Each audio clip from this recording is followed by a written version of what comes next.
What's up, Piper friends? Welcome to Tim's School of Pipes and class is in session. I did this video Happens every time. I did this video over on my original channel, which is called Tim's School of Fish. If you guys are into knives and EDC gear, which I'm also into, go check out that channel, Tim's School of Fish. Subscribe to me over there. I would really appreciate it. So I started doing some pipe content over on my big channel, and I decided against it and decided to start this channel because YouTube hates pipe tobacco and cigars, and we're not going to get into it, but they'll shut down my whole channel, and I don't want that to happen because I still want to continue to do my knife and EDC content. So I've decided to make this channel. For some reason, I'm having problems downloading my own videos, so I'm just going to remake it over here. But before we do that, stay tuned to the channel because I have some cobs drying out right now. I'm going to be making some handmade custom corncob pipes. And if you're subscribed to my other channel, you guys know that I love to do giveaways.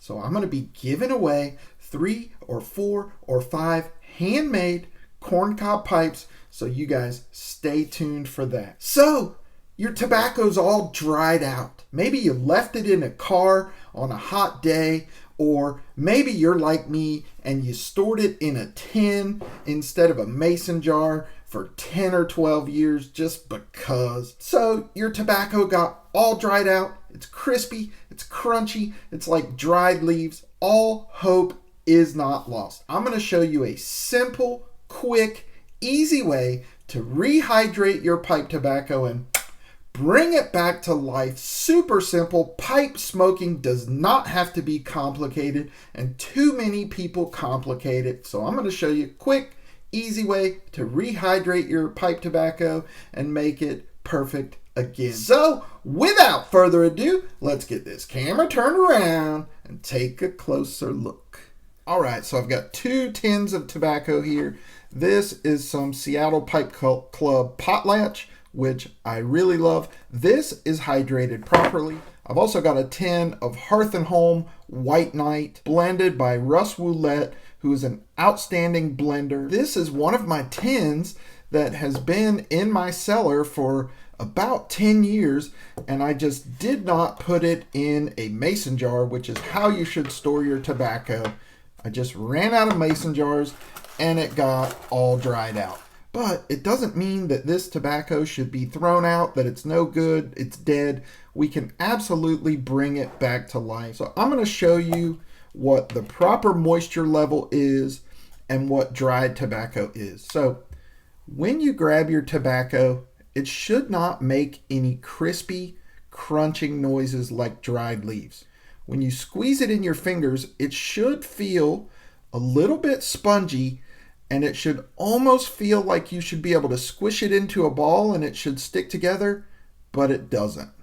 It falls apart. Now, typically, most of your tobacco is going to come too moist, and that's why you want to dry it out before you smoke it, but that is the perfect moisture level. Now, this White Knight is way too dry. You can hear it. You hear that?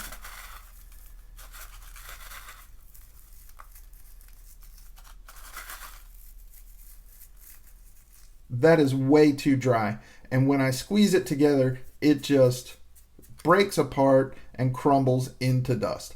That is too dry. All you need is a wet coffee filter or paper towel. It should be wet, but it should not be dripping. You can see that that's clearly wet, but it's not dripping. Now, a lot of guys use a bottle cap, like a water bottle cap or a soda bottle cap. Now, here's the problem with that. You do not want your wet paper towel or coffee filter to touch the tobacco. You have to squeeze it into such a tiny little ball to make it fit on the bottle cap.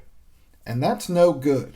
And the reason is because evaporation is dependent on surface area. So when you reduce the surface area by squishing it into a tiny little ball, you reduce the rate of evaporation, and therefore increase the amount of time that it takes to rehydrate your tobacco. Because what we want is for this water to evaporate off of the coffee filter and rehydrate the tobacco. Well, with that small surface area, it's going to take much longer. So what I use is a pill bottle cap, like a prescription bottle or an ibuprofen bottle, something that's just bigger.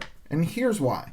I do not have to squish my paper towel or coffee filter in such a tiny little ball. I can make it much bigger and increase the surface area, and therefore increase the rate of evaporation, and therefore decrease the amount of time that it takes to rehydrate my tobacco. More surface area means it's going to rehydrate faster. It's science. Trust me. I was a molecular biologist and a science teacher for 20 years. Just trust me on this. Now, this is not going to fit in a small tin like this. If you have a larger tin, no problem. You just set it down on there, close it up. If it just needs a little bit of rehydration, just check on it every 4 or 6 or 8 hours. If it's in a tin like this though, I can't fit that in there. So no problem. All you're going to do is dump the tobacco out into a Ziploc bag, lay it flat on the table, set your paper towel in there and seal it up and just leave it. After about a day, come back, mix the tobacco up and re-wet your paper towel. Leave it for another day if you need to. So super simple. And listen guys, you do not have to use distilled water. That's just ridiculous. Let's not be ridiculous here, okay? We grew up drinking out of the water hose, not wearing seat belts, not drinking bottled water, and we are fine. Distilled water, ridiculous. Forget about it. Ignore that. You can use regular tap water. And look, if you want to get creative, put a little bit of your favorite spice rum or whiskey or bourbon or whatever liqueur you want and wet your paper towel with that. It's going to evaporate more quickly and you'll have to wet it more often, but you can also do that. It's not going to impart too much flavor to your tobacco, but it'll give it just a tiny little touch of sweetness. Now, what about these things? These are pouch coins. These have a little piece of felt or paper on the inside, and what you do is you soak these in water. That piece of paper absorbs the water, and then you can use them for humidifying. These are not good for rehydrating. It just takes too long. These are good for maintaining moisture. So if you have a pouch or a tobacco go pouch that you carry, you can throw 1 or 2 of these in there and it's going to keep your tobacco nice and moist on a hot day or if it's in your car. But these for rehydrating, forget about it. No good. Just go with the paper towel method and that is going to work perfectly every single time. So I hope you enjoyed that, guys. I hope you got something out of it. Super simple, nothing to it. We don't need to complicate pipe smoking, and too many people do that. Does not have to be so complicated. Remember, stay tuned because I am going to be making some handmade corncob pipes and giving a few of those away, and you don't want to miss that. And if you're into knives and EDC stuff, go check out my other channel, Tim's School of Fish.